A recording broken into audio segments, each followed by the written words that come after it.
So hello guys, welcome and welcome back to my YouTube channel. So in today's video, gagawa ako ng video about dun sa request ng isa nating kababayan, okay? About dun sa sabi niya anong mga dahilan bakit umalis ako ng Turkey.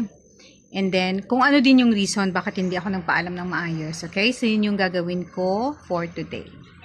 Pero before dyan guys, iha-house tour ko muna kayo. Hindi pa naman tapos yung bahay namin, pero gusto ko lang kayong i-house tour. So, dito na area is yung parang balcony namin na ginawa naming sala. Diyan na area. And then, yung dining area dito na side. Okay. So, papasok tayo sa loob. Merong 3 kwarto. Yung sa amin ng asawa ko dito. And then, dito sa anak ko na babae. And then, yung panganay namin, dito yung kanya. Pero hindi siya dito nakastay kasi nga, may asawa na siya. Yung apo ko lang, yung anak lang nila, yung nasa akin. Minsan nasa kanila, minsan dun sa side sa other side. So, kahapon, hinatid namin siya dun sa anak ko. So, ito yung mga kaldero. Ayan, yung parang center island. Yung lababo ko pala. Andun yung CR. So, dito sa kabilang side, parang ganun din dun sa kabila. Pero ginawa namin siyang sampayan. Pero since malaki nga dito sa loob, either ipapa-repair namin ito at gagawin na lang parang boarding house, kumbaga, parentahan. Isasarado namin ang pintuan na ito para maparentahan dun sa likod. So, balik tayo sa topic. Since wala yung apo ko, makagagawa ko ng aking video today. So, yung video ko today guys is about dun sa nagsabi na pwede ko bang gawa ng video yung aking mga reasons bakit umalis ako ng Turkey, bakit hindi ako nang paalam sa amo, yung ganun. So, maraming dahilan guys bakit hindi ako nakasurvive sa Turkey or hindi ako tumagal. Okay? So, unang-una is mental health risky ang Turkey for me. Kasi hindi lang yung amo ko ang ganun. Madaming amo. Pare-pareha sila guys. Konti lang yung mga kakilala kong nakatagpo ng mabuting amo. Hindi na ako na makatulog. Hindi na ina-absorb ng katawan ko yung kinakain ko, yung ganun. I was 57 kilograms nung pumunta ako ng Turkey. And then 44 kilograms na lang ako nung umuwi. In just 7 months, imagine 13 kilograms yung nawala. And then pangalawa is yung pagod. Yung pagising mo or pag-start mo ng work, dire-diretso na yan, hindi mo na alam kung saan mo i-insert yung kain mo, yung ihi mo, hindi mo na alam kung saan mo i-insert doon. Kasi parang maiisip mo pag umihi ka, pag nagkape ka, mababawasan yung oras na itatrabaho mo. Pag hindi mo natapos yung ganito, ganyan, maraming sasabihin sa'yo. Yung ganito, ganyan, ganyan, ganyan. So, yun. Pero actually, yung pagod guys, ano siya, masusolusyonan. Isang tulog lang sa gabi, kinabukasan, okay na. And then, pangatlong reason is yung gutom. Yun na nga sabi ko, hindi ko alam saan ko insert yung pagkape mo na, coffee with 1 slice of bread. Yun yung routine ko sa umaga, isang slice ng bread, tsaka kape, and then tanghali, kape ulit, tsaka isang slice of bread. Ganun. So, sabi nila, bakit hindi ka magdala ng pagkain sa kwarto? Yun yung mga sabi ng mga friends ko. May camera yung kwarto namin guys, and then, bawal kumain sa kwarto. Okay? And then, shared room kami ng alaga ko. Walang space doon kung saan mo ilalagay yung mga pagkain. Actually, meron akong maliit na cabinet. Minsan sinisiksik ko doon yung mga binibigay niya na hindi ko naman nakakain, or minsan pag namamalansya ako, tatalikod sa camera, kakainin, yung ganun. Pero mahirap yung ganung sitwasyon, yung kakain ka na nagmamadali, kakain ka na, ay baka makita niya ako. Kasi every time na makita niya akong kumakain, sasabihin, you're always thinking of food, you're always thinking of eating. Yung ganun, o diba? Napaka mabuti niyang employer. So, yun ang about sa gutom. Pero meron namang iba na na okay naman yung pagkain. Actually, dyan sa bahay, dun sa bahay ng amo ko, may pagkain naman. Yun nga lang ang problema. Paano mo siya i-insert? Paano mo maluluto yung binilay niyang manok? Kahit nga pag ihi, parang inuurasan ka niya. Paano mo siya mai-insert dun sa isang buong araw mo na pagtatrabaho? And then, sabi ng asawa ko, edi pag Sunday, pag day off mo, kumain ka ng kumain. Yun naman ang ginagawa ko, pag Sunday, kain ng kain. Pero hindi naman pwedeng mula umaga hanggang gabi, punuin mo yung tiyan mo. Kasi pagdating mo sa gabi, parang hindi ka na makahinga sa sobrang busog. So, yun. Yung pang-apat na dahilan is yung masakit silang magsalita. Dalawa sila nung alaga kong babae. Siyempre, nakikita ng bata kung paano i-treat ng nanay yung kanyang helper. Kaya ganun din yung bata. Pareho silang masamang ugali.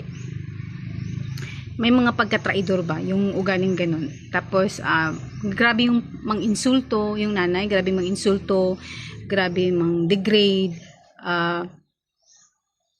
yung inaano niya sa akin, I can't imagine how you raise your kids. Siyempre, hindi ko na-raise yung kids ko kasi nga nag-abroad ako, diba? Tapos, yun yung gagamitin niya laban sa akin.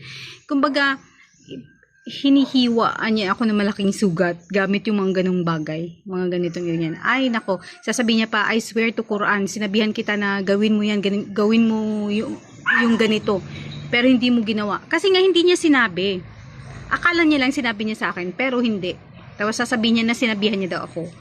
So yan yung pag-aawayan namin everyday, kung ano lang yung nakikita niya. Yun yung nakakapagod doon, guys. Yung parang uubusin nila yung sanity mo. Yung parang uuwi ka ng Pilipinas na baliw. Yung ganun. So, yun yung mga dahilan bakit hindi ako nakasurvive ng Turkey. And then, yung reason bakit hindi ako nagpaalam ng maayos, kasi doon pa lang nga sa bagay, mga maliliit na bagay, isisisi sa akin. Yung ayaw niyang tumanggap ng kamalian. Ayaw niyang tumanggap ng kabiguan. So, pag umalis ako, guys, pang-anim niya na ako na helper. So, another kabiguan na naman yun, another failed na naman yun sa part niya.